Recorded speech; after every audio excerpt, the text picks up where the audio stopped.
बृहस्पति व्रत कथा। सालों पहले एक गांव में ऐसा गरीब धार्मिक ब्राह्मण रहता था जिसकी संतान नहीं थी। वह रोज नहा धोकर मन से देवताओं की पूजा करते हुए संतान की मांग करता, लेकिन ब्राह्मण की पत्नी खूब आलसी थी। वह न स्नान करती थी और न ही पूजा पाठ। पत्नी की इस आदत से ब्राह्मण दुखी रहता था। ब्राह्मण के धार्मिक गुणों से उसके घर में जल्द ही संतान के रूप में एक पुत्री ने जन्म लिया। उसकी पुत्री भी ब्राह्मण की ही तरह धार्मिक थी। जैसे जैसे वो बड़ी हो रही थी, पूजा पाठ में उसका मन भी उतना ही लगने लगा। वो हर रोज सुबह उठती, स्नान करती और भगवान विष्णु का ध्यान व जप करती थी। इसी तरह वो बृहस्पतिवार का उपवास भी करने लगी। इससे ब्राह्मण के घर की गरीबी भी दूर होती गई। हर दिन पूजा पाठ करने के बाद वह पढ़ने के लिए स्कूल भी जाती थी। स्कूल जाते समय वह अपनी हाथों की मुट्ठियों में जौ भरकर स्कूल के रास्ते में गिराती थी।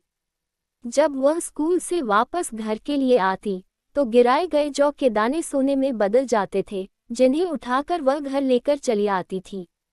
एक दिन ब्राह्मण की बेटी सोने के जौ सूप से साफ कर रही थी। तभी वहां आकर उसकी मां ने कहा, बेटी, सोने के जौ को साफ करने के लिए सोने का सूप होना चाहिए। ब्राह्मण की बेटी को मां की बात एकदम सही लगी। उसके अगले बृहस्पतिवार को उपवास रखने के बाद उस लड़की ने बृहस्पति देव से सोने का सूप मांगा। ब्राह्मण की बेटी हर बार पूरे विधि विधान से बृहस्पति देव की पूजा अर्चना करती थी। इससे प्रसन्न होकर भगवान उसकी सारी इच्छाएं भी पूरी कर देते थे। इसी तरह उन्होंने सोने के सूप वाली प्रार्थना को भी स्वीकार कर लिया। अगले दिन हर रोज की तरह ब्राह्मण की बेटी पूजा पाठ करके स्कूल गई और रास्ते में जौ के दाने बोते हुए गई। वापस आते समय जब वह जौ के दाने बिन रही थी, तो उसे सोने का सूप भी मिल गया। सोने का सूप लेकर वह घर आई, जिससे उसने सोने के जौ साफ किए। एक दिन इसी तरह ब्राह्मण की बेटी घर के बाहर बैठकर सोने के जौ को सोने के सूप से साफ कर रही थी। तभी उसके घर के सामने से एक राजकुमार गुजर रहा था। राजकुमार ब्राह्मण की बेटी को देखते ही उस पर मोहित हो गया। जब वह अपने महल पहुंचा, तो ब्राह्मण की बेटी के मुंह में उसने खान पीना त्याग दिया।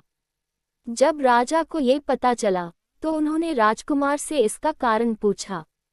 राजकुमार ने अपने दिल का सारा हाल राजा को बताया। अगले ही दिन राजा अपने मंत्री के साथ ब्राह्मण के घर गया और ब्राह्मण के सामने उसकी बेटी का विवाह अपने राजकुमार से करवाने का प्रस्ताव रखा।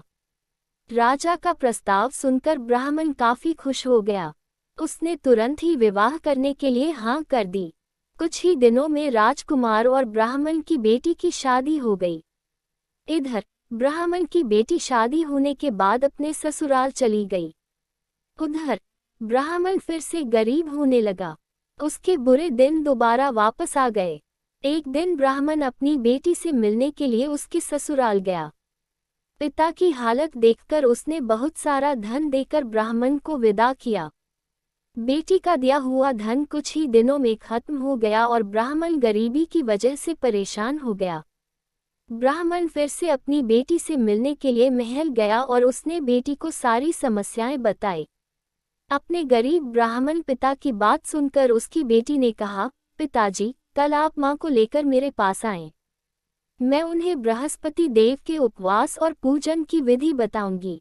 इसे करने से सारी समस्याएं दूर हो जाएंगी। ब्राह्मण ने ऐसा ही किया। अगले दिन वह अपनी पत्नी को लेकर महल में बेटी से मिलने के लिए गया।